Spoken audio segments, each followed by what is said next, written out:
आ जाए तो ज्यादा अच्छा है हथियार। अब ईमानदारी से बताओ,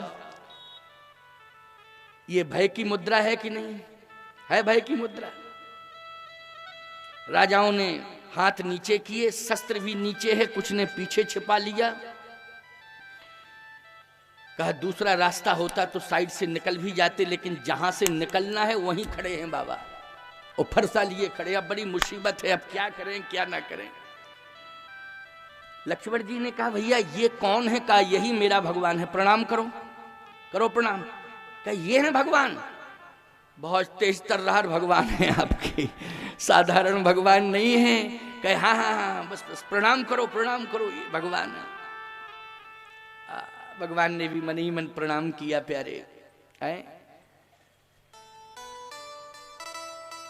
जनक जी दौड़े परशुराम जी की ओर। ये सब चिट्ठी में लिखा है, चिट्ठी पढ़ी जा रही है, वो सब कुछ लिखा है। जितनी भी घटना घटी है अयोध्या से लेकर के मिथिला तक जो भी हुआ है वो सब चिट्ठी में लिख दिया है स्पष्ट रूप से। और चिट्ठी पढ़ के ही महाराज श्री दशरथ को पूरी जानकारी मिली, पहले कोई जानकारी ज्यादा नहीं मिली। विश्वामित्र जी ने तो कोई जानकारी दी नहीं, संपूर्ण जानकारी किसने दी? पत्र ने। और वो पत्र लिखा किसने? महाराज श्री जनक ने। और लेके कौन गए? पहुंचे दूत रामपुर पावन।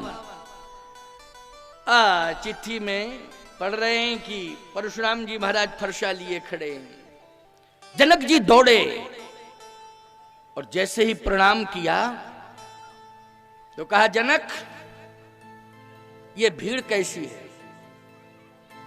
क्या महाराज बेटी का विवाह है। अच्छा अच्छा अच्छा, बेटी का विवाह है। यहां कोई घटना तो नहीं घटी? क्योंकि मेरे कानों तक आवाज पहुंची है, तो वो स्थल ये नहीं है क्या? कोई बात नहीं है, बेटी का विवाह है, महात्मा का आना मंगल सूचक है। कोई बात नहीं, बहुत अच्छा हुआ जनक, बेटी का विवाह, मैं आ गया हूं, बिना निमंत्रण के आया हूं, ये मंगल सूचक है। संत अगर बिना निमंत्रण के पहुंच जाए प्यारे, तो ये समझ लेना चाहिए कि उस परिवार का मंगल करने के लिए परमात्मा स्वयं प्रवेश कर रहा है, ऐसा अनुभव करना चाहिए। इसलिए विवाह के समय मेरा आना हुआ, ये मंगल है, मंगल सूचक है। भगवान राम ने कहा क्यों लक्ष्मण, संकेत कैसा मिल रहा है पहले ये बताओ। क्या भैया संकेत तो बहुत ही अच्छा मिल रहा है, और आश्चर्य तो यह है कि ये 10,000 राजा एक सेकंड में सरेंडर हो गए। आश्चर्य तो ये, आपके भगवान में बड़ी ताकत है। और ये मंगल सूचक है इस विवाह के लिए, क्योंकि न ये बोल रहे, न हिल रहे, न डुल रहे, ऐसा लग रहा जैसे कोमा में चले गए, सब कोमा में चले गए। क्योंकि ना हिले न डुले, भैया यही स्थिति हो जाती है ना कोमा की, ऐसे आदमी शून्य की स्थिति में पहुंच जाता है। ऐसे थोड़ा आगे बढ़े, कहे महाराज पधारिए। जनक जी ने कहा महाराज थोड़ा सा पधारिए कृपा करके आप। जैसे ही आगे कदम बढ़ाया परशुराम जी ने, तो बगल वाले राजा को थोड़ा गुंजाइश मिली कि रास्ता क्लियर हुआ। तो जैसे ही जाने लगा परशुराम जी कहा हट, कहां जा रहा है? कहीं नहीं कहीं नहीं कहीं नहीं। तो खड़े उस साइड में, कहां जा रहे हो? उधर मैं आया और तुम भागने लगे। मैं क्या हूं? साधु से भय खाते हो? संत आ जाए तो भागने लगे? तुम्हारे माँ बाप ने संस्कार नहीं दिया? तो वो रुक गया। बोले संस्कार दिया होता तो मरने आते यहां? मन ही मन कह रहा हो कि अगर संस्कार दिया होता तो मरने थोड़ी आते। संस्कारहीन ही थे तभी तो मरने चले आए। अब और मुसीबत है, डांट दिया तो अब तो जा ही नहीं सकते। साइड में खड़ा हो। दशरथ जी प्रसन्न हो गए, कहा वाह धन्य है परशुराम जी महाराज, आपका पदार्पण मंगल सूचक है।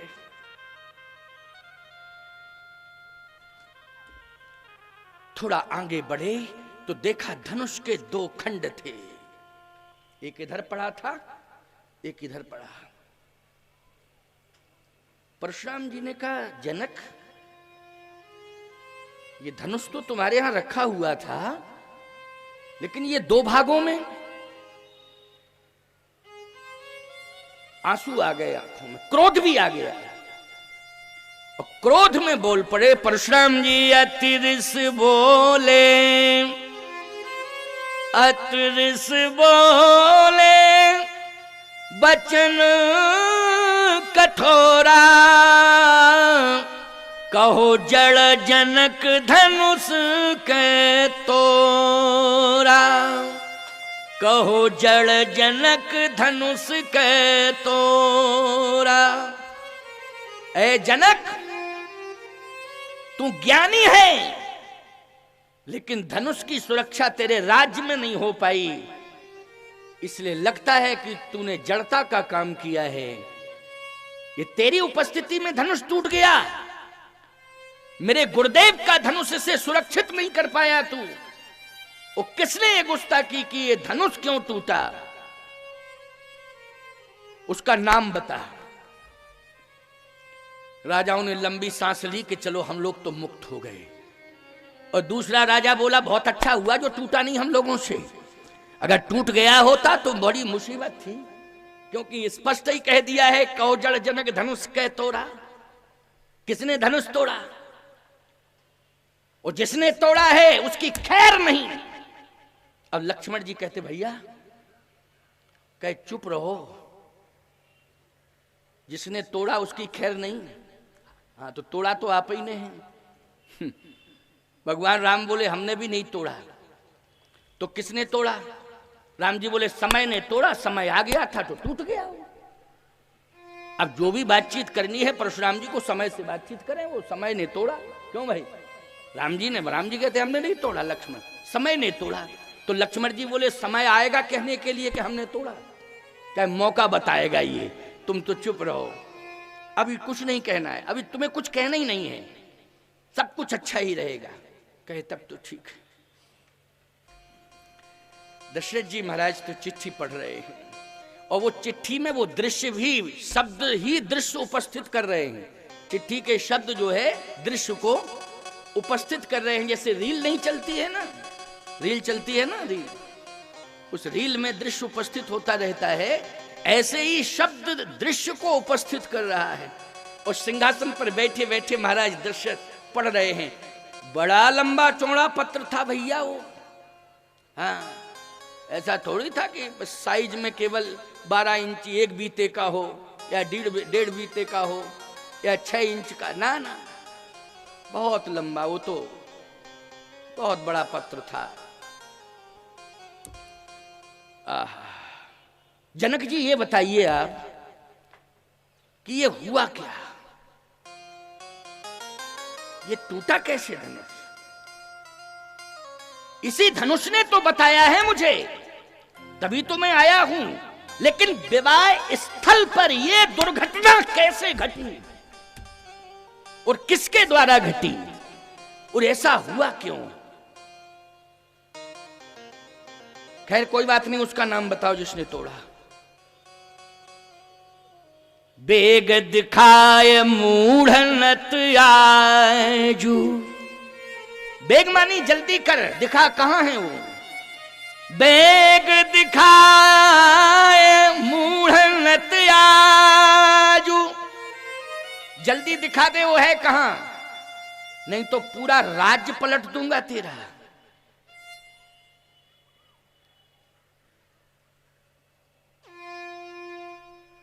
एक राजा बोला जनक जी नहीं बताएंगे, क्योंकि दामाद मान लिया है। और कैसे बताएं जनक जी, क्योंकि दामाद मान लिया है।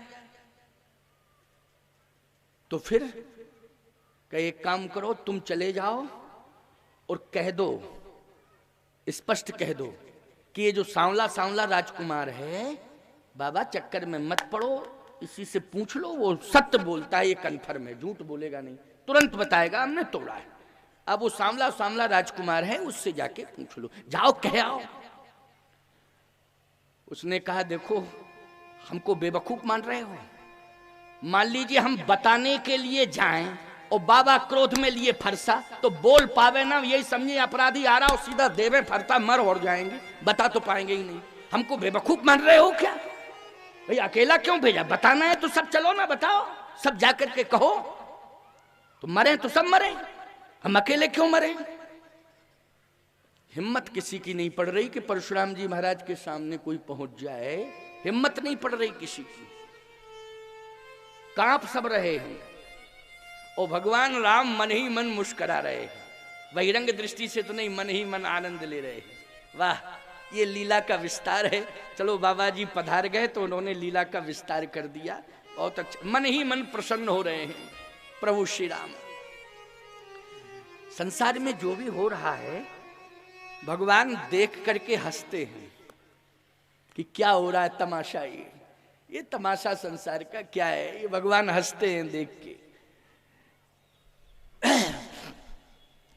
जनक जल्दी बताओ, और यदि नहीं बता रहे हो तो कोई भी आके बता दे। यदि कोई नहीं बता रहा है तो मैं घोषणा कर रहा हूं, क्या जितना भी ये समाज मुझे दिखाई दे रहा है, सो बिलगाय बिहाय समाजा, सो बिलगाय बिहाय समाजा। जिसने तोड़ा वो समाज से अलग हो जाए, और यदि अलग नहीं होता है तो नत मारे जई हैं सब राजा। यदि वो अलग नहीं होता है तो जितने राजा हैं हम सबको मार डालेंगे। राजाओं ने कहा अब तो सभी मर रहे, कोई नहीं बच रहा। समस्या ये है कि जिसने तोड़ा है वो जा क्यों नहीं रहा है, उसे तो जाना चाहिए, वो ना हिल रहा है ना डुल रहा है। जनक जी ने सोचा कि संतुलन कैसे बने।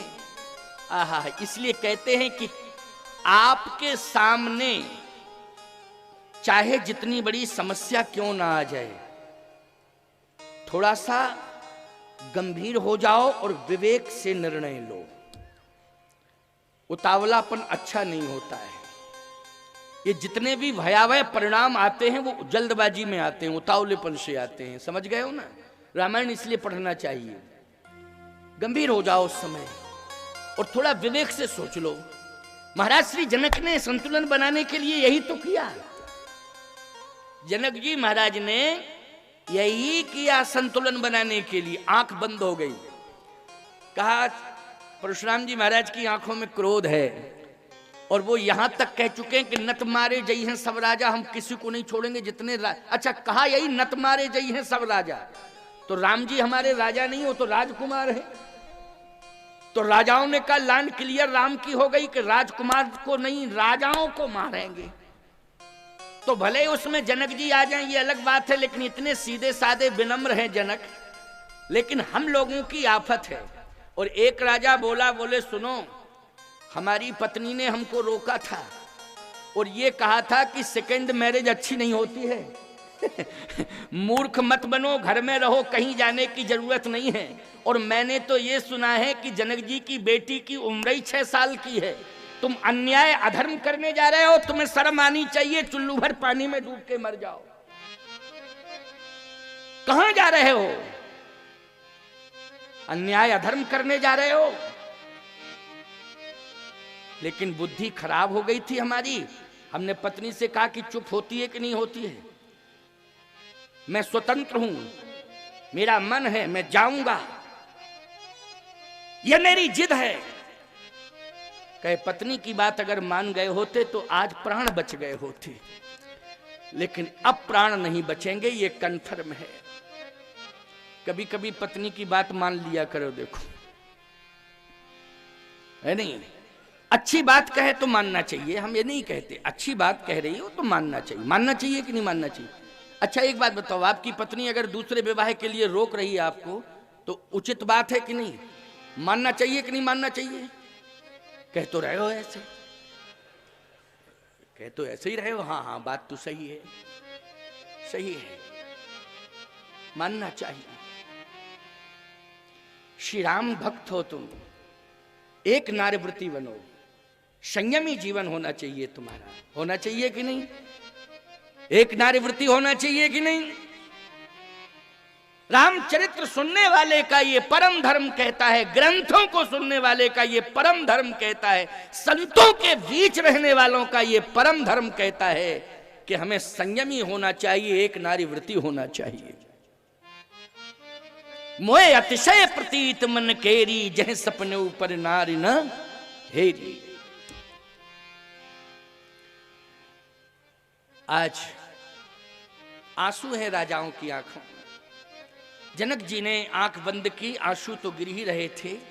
कहा महाराज को संतुलित कैसे किया जाए, क्या उपाय है? क्योंकि बुद्धि कौशल अगर दिखाते हैं शब्दों के द्वारा तो इनसे बड़ा विद्वान कौन होगा? क्यों भैया, इनसे बड़ा विद्वान कौन होगा? लेकिन फिर करना क्या चाहिए? कहा करना यह चाहिए कि जिसको देखते ही करुणा आ जाए, ये उपाय करना चाहिए। तो किसको देख के करुणा आ सकती है? महाराज श्री जनक ने सोचा कि बेटी को बुलाएं और प्रणाम करवाएं। देखो एक बात बताएं, बेटी वो होती है कि जिसको देख करके करुणा आ जाती है। बोलो आ जाती है कि नहीं? बाप चाहे जितना क्रोध में क्यों ना हो, अगर बेटी सामने आ जाए तो क्रोध करुणा में बदल जाता है। ये परिवर्तन होता है। बेटी महाशक्ति है, वो करुणा की मूर्ति हुआ करती है। जनक जी ने सोचा कि बेटी को बुलाएं और प्रणाम करवाएं तो निश्चित है कि क्रोध किस में बदल जाएगा? करुणा में बदल जाएगा। आहा। श्री किशोरी जी को बुलाया गया। कैसे बुलाया? पहले जनक जी ने प्रणाम किया, इसके बाद दोबारा जनक बहोर आई सिर नावा, ओ सिए बुलाए प्रणाम करावा। बहोर शब्द में दोबारा का संकेत मिल गया कि नहीं? पहले किया था, अब दोबारा कर रहे हैं। सिए बुलाए प्रणाम करावा। किशोरी जी जैसे ही आती हैं कहा प्रणाम करो, और जैसे ही किशोरी जी ने प्रणाम किया, क्रोध था आंखों में, करुणा आ गई। श्री जानकी जी को देख करके कहा जनक, इसी बेटी का विवाह है? हाँ महाराज। अच्छा अच्छा अच्छा, जाओ मैं हृदय से आशीर्वाद देता हूं, अखंड सौभाग्यवती भव। राजाओं ने कहा 50% तो फैसला हो ही गया कि हम सबको ही मरना है, राम जी तो बरी हो गए, क्योंकि आशीर्वाद मिल गया अखंड सौभाग्यवती भव। बोलो भाई, तो इसका मतलब है कि अखंड सौभाग्यवती भव कह करके श्री राम जी अब स्वतंत्र हो गए कि नहीं हो गए? अब तो आशीर्वाद ऐसा मिल गया है कि अखंडता ही रहेगी, इन्हें कोई खंड खंड कर ही नहीं सकता। ये तो अखंड ज्ञान, अखंड एक सीतावर, ज्ञान अखंड एक सीतावर। वैसे भी अखंड है, लेकिन परशुराम जी महाराज ने भी समर्थन कर दिया। क्यों? अखंड हो गए राम जी, वैसे तो थे ही अखंड। राजाओं ने कहा अब तो जो होगा सो होगा, अब क्या किया जाए, मजबूरी है। परशुराम जी महाराज ने जैसे ही आशीर्वाद श्री जानकी जी को दिया तो विश्वामित्र जी को गोल्डन चांस मिल गया कि अब तो कन्फर्म है कि राम का बाल वांका नहीं होगा। तो तुरंत विश्वामित्र जी ने इशारा किया राम जी को, लक्ष्मण जी को, बेटा इधर आओ, बेटा इधर आओ, इधर आओ। तुरंत राम लक्ष्मण आ गए। गोस्वामी जी महाराज कह रहे हैं उसी समय विश्वामित्र मिले पुनि आई। और जैसे ही विश्वामित्र जी महाराज परशुराम जी के सामने पहुंचे तो परशुराम जी ने विश्वामित्र जी को हृदय से लगा लिया। विश्वामित्र जी परशुराम जी के शरीर से लिपट गए, और जैसे ही लिपटे तो हाथ पीछे गए, और जिस हाथ में फरसा था उसी को पकड़ लिया विश्वामित्र जी ने, और कहा पुनि सरोज मेले दो भाई। राम लक्ष्मण से कहा जल्दी प्रणाम करो, कर लो प्रणाम, कोई दिक्कत नहीं, अब कोई दिक्कत नहीं, अब तो निश्चिंतता से प्रणाम करो। पद सरोज मेले दो भाई पद सरोज मेले दो भाई, राम लक्ष्मण दोनों ने प्रणाम कर लिया साहब। कितना बढ़िया मौका मिला। जैसे ही प्रणाम करके प्रभु श्री राम खड़े हुए, परशुराम जी की दृष्टि प्रभु राम पर गई। आहा, राम ही चीतई रहे थकी लोचन, राम ही चितई रहे थकी लोचन, राम ही चीतई रहे थकी लोचन, राम ही चितई रहे थकी लोचन, रूपे अपार मार मद मोचन, रूप अपार मद मद लोचन, रूपे अपार मार मद मोचन, रूप अपार मार मद मोचन। राम ही चितय रहे थक लोचन। टकटकी निगाह से परशुराम जी प्रभु राम को देख रहे हैं। रूप अपार मार मद मोचन, ऐसा रूप तो देखा ही नहीं। यह सांसारिक रूप नहीं है। परशुराम तुम ब्रह्मचारी है, ब्रह्मचारी सांसारिक रूप पर मोहित नहीं हो सकता। बोलो भाई, बात सही है कि नहीं? नैष्ठिक ब्रह्मचारी हैं परशुराम जी की नहीं? और ब्रह्मचारी रूप पर आकर्षित हो ही नहीं सकता है। यदि रूप पर आकर्षित हो गया तो प्रश्न चिन्ह लग जाएगा। लेकिन परशुराम, तू तो तपस्वी है, आज तक किसी के रूप पर तू आकर्षित ही नहीं हुआ, लेकिन ऐसा व्यक्तित्व तो तेरे सामने आ गया कि रूप अपार मार मद मोचन। बार बार इस रूप को तू देख रहा है, कारण क्या है? राजाओं ने कहा कि बाबा तो नॉर्मल हो गए, क्योंकि बार बार देख रहे हैं, आकर्षण पैदा हो गया। लेकिन परशुराम जी ने ध्यान किया अपने गुरुदेव का कि गुरुदेव, मुझे बताइए कि आज मैं रूप पर आकर्षित क्यों हुआ? ये तो ब्रह्मचारी है, कि रूप पर आकर्षित क्यों हुआ है? तब गुरुदेव ने आदेश किया, भगवान शंकर ने। परशुराम जी के गुरु का क्या नाम है? भगवान शंकर। जैसे ही ध्यान किया, देखो भैया एक बात बताएं, जब कभी रूप का आकर्षण बढ़ने लगे तो गुरुदेव का स्मरण करो। किसका स्मरण करो? गुरुदेव का स्मरण करो। और गुरुदेव से ही पूछो कि हे गुरुदेव, कारण क्या है? परशुराम जी ने नेत्र बंद किए, कहा गुरुदेव, आकर्षण रूप के प्रति मेरा हो रहा है, ये कारण क्या है? ब्रह्मचारी होने के बाद रूप पर आकर्षण नहीं होना चाहिए, लेकिन आज मेरा रूप आकर्षित हो रहा है, कारण क्या है? गुरुदेव ने कहा, परशुराम, ब्रह्मचारी का रूप, सांसारिक ब्रह्मचारी का आकर्षण सांसारिक रूप को देख के नहीं हो सकता है। और यदि ब्रह्मचारी का रूप देख करके आकर्षण होने लग जाए तो ये समझ लेना चाहिए कि परब्रह्म परमात्मा का साक्षात दर्शन हो रहा है, क्योंकि वो जब भी आकर्षित होगा तब ब्रह्म पर आकर्षित होगा। किस पर होगा? ब्रह्म पर आकर्षित होगा। आज तेरे सामने ब्रह्म खड़ा हुआ है। कौन खड़ा है? रूप अपार मार मद मोचन। रूप काम को निमंत्रण देता है, बोलो देता है कि नहीं?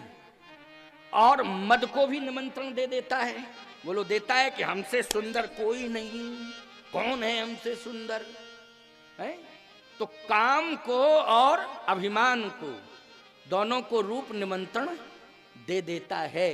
लेकिन यहां तो रूप अपार मार मद मोचन, ऐसा रूप है जहां काम कोसों दूर है, अभिमान भी कोसों दूर है। बोलो है कि नहीं? ऐसा रूप है ये।